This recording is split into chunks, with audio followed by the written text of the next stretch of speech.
जय हिंद साथियों, आज हम लोग पढ़ने वाले हैं प्रोटोप्लाज्म के बारे में। चलिए आइए देखते हैं क्या है प्रोटोप्लाज्म। हम लोग मान लेते हैं यह एक कोशिका है। कोशिका की जो सबसे बाहरी परत आप देख रहे हैं इसको हम लोग कहते हैं सेल मेम्ब्रेन। इसको सेल मेम्ब्रेन कहेंगे अगर यह एनिमल सेल है तब। अगर ये एनिमल सेल नहीं होता तो इसके ऊपर एक परत और होती, जो यह एक परत और होता, इसी एक परत का नाम होता दूसरा, इसका नाम हो जाता तब सेल वॉल। तो ये बात आपको क्लियर हो गया कि जो सेल वॉल होता है केवल पौधों की कोशिका में होता है और सेल मेम्ब्रेन जो होता है यह तो पौधे और जंतु दोनों कोशिका में होता है। लेकिन सेल वॉल जो होता है पौधे कोशिका में एक्स्ट्रा एक वॉल होता है। लेकिन इस बात को छोड़ दीजिए, देखिए सेल वॉल जो है उसके अंदर होता है सेल मेम्ब्रेन। सेल मेम्ब्रेन के अंदर देखिए एक होता है लिक्विड। ये जो लिक्विड देख रहे हैं इसी लिक्विड का नाम है प्रोटोप्लाज्म। प्रोटोप्लाज्म किसे कहते हैं समझ में आ गया होगा। प्रोटोप्लाज्म कहने का मतलब ये है कि कोशिका के अंदर एक तरल पदार्थ होता है, उसी तरल पदार्थ को हम लोग प्रोटोप्लाज्म कहते हैं। लेकिन यह प्रोटोप्लाज्म जो होता है दो प्रकार का होता है, एक होता है साइटोप्लाज्म, एक होता है न्यूक्लियोप्लाज्म। तो देखिए यहाँ पे ध्यान से, यहाँ पे हमने बनाया है केंद्रक और केंद्रक के ऊपर हमने झिल्ली भी बना दिया है। झिल्ली जो है डबल मेम्ब्रेन झिल्ली होती है केंद्रक के ऊपर वाली झिल्ली। लेकिन इस केंद्रक के अंदर मतलब केंद्रक की जो झिल्ली है जिसको हम लोग कह रहे हैं न्यूक्लियस मेम्ब्रेन। न्यूक्लियस मेम्ब्रेन के अंदर भी होता है एक लिक्विड। जो न्यूक्लियस मेम्ब्रेन के अंदर जो लिक्विड होता है इसका नाम होता है न्यूक्लियोप्लाज्म। न्यूक्लियोप्लाज्म मतलब देखिए ये जो है ऑलरेडी प्रोटोप्लाज्म का ही हिस्सा है। प्रोटोप्लाज्म दो प्रकार होता है, जो केंद्रक झिल्ली के अंदर होता है तरल पदार्थ उसको कहते हैं हम लोग हैं न्यूक्लियोप्लाज्म। हिंदी में इसका होगा केंद्रक द्रव्य। इसके बाद समझिए जो है केंद्रक झिल्ली देख रहे हैं, केंद्रक झिल्ली के बाहर एक तरल पदार्थ होता है। इस केंद्रक झिल्ली से यहां से लेकर कोशिका झिल्ली, यहां से लेकर के यहां तक का जो लिक्विड होता है इस लिक्विड का नाम होता है साइटोप्लाज्म। तो ये बात आपको क्लियर हो गया होगा कि हमारा जो प्रोटोप्लाज्म होता है यह दो प्रकार का होता है। प्रोटोप्लाज्म दो प्रकार के होते हैं या दो हिस्सों में बटे होते हैं। हमने एक डिफिनेशन बताया कि कोशिका के अंदर एक उपस्थित तरल पदार्थ होता है जिसे हम लोग प्रोटोप्लाज्म कहते हैं। अब केंद्रक झिल्ली के अंदर जो तरल पदार्थ होता है उसका नाम न्यूक्लियोप्लाज्म होता है और केंद्रक झिल्ली तथा कोशिका झिल्ली के बीच में जो तरल पदार्थ होता है उसका नाम होता है साइटोप्लाज्म। यहां तक बात आपको समझ में आ गई होगी। इसके बाद समझते हैं प्रोटोप्लाज्म की जो खोज करने वाला जो वैज्ञानिक कौन था। तो इससे सबसे पहले एक साइंटिस्ट हुआ करते थे जिनका नाम था कार्टी। क्या नाम था? कार्टी। ये जो कार्टी भाई साहब थे इन्होंने सबसे पहले प्रोटोप्लाज्म को देखा था, लेकिन सिर्फ देखा था और देखने के अलावा इन्होंने कुछ किया नहीं, कुछ बताया नहीं और इसलिए इनके खोज करने का श्रेय इनके पास नहीं है। सबसे पहले प्रोटोप्लाज्म को कोशिका के अंदर देखने वाला साइंटिस्ट कार्टी थे। लेकिन इनके बाद एक दूसरा साइंटिस्ट आया जिन्होंने प्रोटोप्लाज्म का सबसे पहले क्या कर दिया, खोज का श्रेय ले लिया। इनका नाम था डुजार्डिन। डुजार्डिन मतलब एक बात समझिए, कोई चीज खोजना अलग होता है, किसी के नाम पे पेटेंट होना अलग बात होती है। तो सबसे पहले देखने वाला व्यक्ति तो कार्टी ही है, लेकिन कार्टी ने सिर्फ देख करके अपनी कहानी को ही रोक दिया, किसी से कहा सुना नहीं। कोई चीज आप खोजेंगे तो खोजने के बाद उसे अपने नाम पे पेटेंट करवाना पड़ता है। तो कार्टी ने अपने नाम पे पेटेंट नहीं करवाया, इसी प्रोटोप्लाज्म को पेटेंट करा लिया कौन? डुजार्डिन ने। तो इस समय वर्तमान में जो प्रोटोप्लाज्म की खोज का श्रेय है वो डुजार्डिन के पास है, न कि कार्टिन के पास है। जब डुजार्डिन ने प्रोटोप्लाज्म की खोज किया और अपने नाम पे इसने पेटेंट भी करवा लिया तो इसने सबसे पहले क्या किया कि इस प्रोटोप्लाज्म का नाम प्रयोग किया। इसके पहले डुजार्डिन जब इस चीज को खोजे तो प्रोटोप्लाज्म शुरू से नाम नहीं था। प्रोटोप्लाज्म का जो नाम था पहले एक दूसरा नाम यूज किया जाता था सारकोड करके।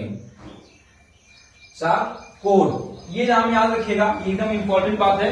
प्रोटोप्लाज्म को सबसे पहले सारकोड के नाम से जाना जाता था, बाद में उसी को हम लोगों ने चेंज कर दिया किसमें? प्रोटोप्लाज्म में। यहां तक बात आपको क्लियर हो गई होगी। डुजार्डिन द्वारा, ये जो साइंटिस्ट है डुजार्डिन द्वारा ही प्रोटोप्लाज्म की खोज की गई और इस साइंटिस्ट ने इसके लिए एक स्पेशल शब्द का प्रयोग किया जिसका नाम है सारकोड। सारकोड शब्द का मतलब क्या था? ठीक है, इसका मतलब प्रोटोप्लाज्म ही था, बाद में इसको प्रोटोप्लाज्म ही कर दिया। कहते एक साइंटिस्ट हुआ करते थे जिनका नाम था पुरकिंजे। पुरकिंजे, ये जो भाई साहब पुरकिंजे आए तो पुरकिंजे ने देखिए सबसे पहले क्या किया था? पुरकिंजे वह साइंटिस्ट है जिसने सबसे पहले प्रोटोप्लाज्म शब्द का प्रयोग किया था। यहां तक बात आपको समझ में आ गई होगी।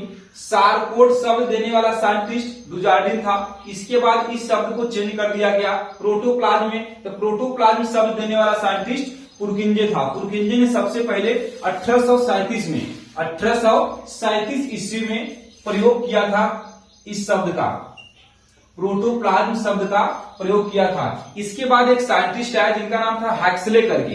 हैक्सले जो साइंटिस्ट, ये बड़े इंपॉर्टेंट साइंटिस्ट है। इनकी एक बात कही, इन्होंने बताया था, इन्होंने हैक्सले ने एक बात कहा कि the protoplasm is physical property of the life. इसका मतलब क्या है? जो प्रोटोप्लाज्म होता है, जो जीव द्रव्य है, यह जीवन का भौतिक आधार है। भौतिक आधार कहने का मतलब ये था कि बगैर प्रोटोप्लाज्म के जीवन की कल्पना संभव नहीं है। जीवन वही होगा जहां पर प्रोटोप्लाज्म होगा, ये मानना था हैक्सले का। मतलब कि कोशिका का होना सिर्फ काफी नहीं है, बल्कि कोशिका के अंदर केंद्रक हो। केंद्रक के अलावा सबसे इंपॉर्टेंट चीज क्या है? ये जो आप देख रहे हैं प्रोटोप्लाज्म, ये प्रोटोप्लाज्म होना चाहिए, क्योंकि जीवन को जिंदा रखने के लिए जो जो रिएक्शन इंपॉर्टेंट होता है, वे सभी रिएक्शन इसी तरल पदार्थ के अंदर होता है। इसीलिए इस साइंटिस्ट ने एक बात कहा कि जीवन का भौतिक आधार होता है जीव द्रव्य। जीव द्रव्य के बगैर जीवन संभव नहीं होगा। इसी प्रोटोप्लाज्म के अंदर हमारा चलता है एक रिएक्शन, जिस रिएक्शन को हम लोग कहते हैं मेटाबॉलिक रिएक्शन। Metabolic reaction. हम सभी इस संसार के सभी जितने लिविंग ऑर्गेनिज्म आप देख रहे हैं, सब जीवित है। जीवित होने के लिए उसके अंदर की सबसे इंपॉर्टेंट चीज अगर कुछ है तो उसका मेटाबॉलिक रिएक्शन है। उसके सेल के अंदर मेटाबॉलिक रिएक्शन चल रहा है। जब तक यह रिएक्शन चलेगा तब तक जीव को जिंदा माना जाएगा। एक समय ऐसा आएगा कि शरीर में यह रिएक्शन बंद हो जाता है। जिस दिन यह रिएक्शन बंद होगा उसी दिन हम लोग मर जाते हैं। रियल में मृत्यु क्या है? मृत्यु हमारे अंदर मेटाबॉलिक चल रहे रिएक्शन का बंद होना है। जिस दिन यह रिएक्शन बंद हो जाएगा उस दिन हम लोग मर जाते हैं। जब तक यह रिएक्शन चल रहा है तब तक हम लोग जिंदा है। आज इसी रिएक्शन के जरिए हमारे अंदर सारी एक्टिविटी चल रही है। मतलब जो देखिए बायोलॉजिकल एक्टिविटी जिसे आप कहते हैं, जीवन जीने के लिए सभी आवश्यक क्रियाएं, वो सभी क्रियाएं तो यही हो रही हैं, अक्सर यही हो रही है, कुछ को छोड़ करके। यहां तक आपको बात समझ में आ गया होगा जीव द्रव्य के बारे में। जीव द्रव्य दो प्रकार का होता है, यह भी बात आपको समझा दिए। आगे हम लोग समझ लेते हैं कि जीव द्रव्य का कार्य क्या है। हम लोग समझ रहे थे कि यह प्रोटोप्लाज्म का काम क्या है हमारी कोशिका के अंदर। तो जो प्रोटोप्लाज्म का देखिए काम जो है, कार्य इसका नंबर एक तो कार्य यही है कि ये इसके अंदर देखिए बहुत प्रकार के क्या है, इसके अंदर बहुत सारे कोशिकांग है। कोशिकांग कहने मतलब कोशिका के अंदर उपस्थित बहुत सारे अंग होते हैं, उन सभी अंगों को हम लोग कहते हैं कोशिकांग। तो ये जो कोशिकांग है, इनको देखिए ये एक प्रकार का सपोर्ट करता है। ठीक, अगर ये लिक्विड नहीं होता तो सपोर्ट नहीं मिल पाता, ये सपोर्ट का काम करता है। मतलब कह सकते हैं नंबर एक पर प्रोटोप्लाज्म जो होता है उसके अंदर उपस्थित जितने भी कोशिकांग होते हैं उन सभी को सपोर्ट करता है, रक्षा करता है। इस तरह का आप काम बता सकते हैं। दूसरा चीज समझिए, ट्रांसपोर्टेशन का काम करता है। नंबर एक तो हमने बता दिया सपोर्ट, दूसरा देखिए ट्रांसपोर्टेशन। ठीक, इसका मतलब समझिए आदान प्रदान। अगर कोई चीज है, अगर इसको यहां से यहां जाना है तो ये कैसे जाएगा? यह जो तरल पदार्थ है उसी की सहायता से जाएगा। तो कोशिका के अंदर अगर किसी पदार्थ को एक जगह से दूसरी जगह जाना रहता है तो वह जो जाता है इसी प्रोटोप्लाज्म की सहायता से। बगैर इसकी सहायता से कोई भी चीज एक जगह से दूसरी जगह गमन नहीं कर पाएगी। तो नंबर दो हो गया कि आदान प्रदान में भी यह भूमिका निभाता है। दूसरा एक चीज समझिए कि कोशिका के अंदर जो हमने अभी समझाई थी आपको मेटाबॉलिक रिएक्शन, इसके बगैर इस रिएक्शन की कल्पना नहीं कर सकते हम लोग हैं। अगर आपके अंदर मतलब कोशिका के अंदर प्रोटोप्लाज्म नहीं होगा तो उसके अंदर मेटाबॉलिक रिएक्शन भी नहीं होगा और हम लोग जीवित भी नहीं रहेंगे। तो तीसरा काम यह हो गया कि इसके अंदर वो सबसे इंपॉर्टेंट जो रिएक्शन है चलता है, उस रिएक्शन का चलना बहुत जरूरी है जो कि इसी में चलता है। ये बात समझ में आ गया। इसके बाद देखिए लास्ट दिया हुआ है कि इसके अंदर उन सभी जैविक अणुओं का भी गमन होता है। जैसे हमने पहले बता दिया कि किसी पदार्थ का यहां से अगर यहां जाना है तो उस जाने के लिए तो इसकी सहायता लगी। रियल में जाएगा क्या चीज? वो बायोमोलिक्यूल से ही होंगे, जैविक अणु होगा। तो जैविक अणु के गमन में सहायता करता है। वो वही बात जो मैं पहले आपको ट्रांसपोर्टेशन समझाया उसी का मतलब अगला बात लिखा हुआ है। ये मिला जुला के पूरा हो गया केंद्रक से संबंधित इंफॉर्मेशन। इसके आगे हम लोग अब नेक्स्ट वीडियो में पढ़ेंगे।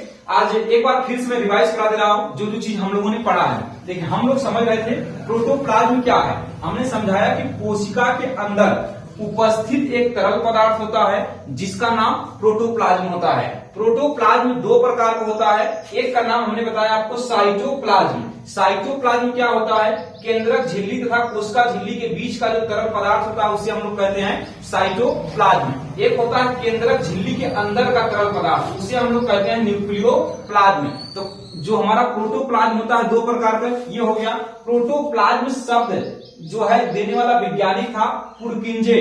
पुरकिंजे ने 1837 में सबसे पहले प्रोटोप्लाज्म शब्द का प्रयोग किया। इसके बाद देखिए हमने बताया कि प्रोटोप्लाज्म की खोज करने वाला मतलब प्रोटोप्लाज्म को देखने वाला पहला वैज्ञानिक था कार्टी।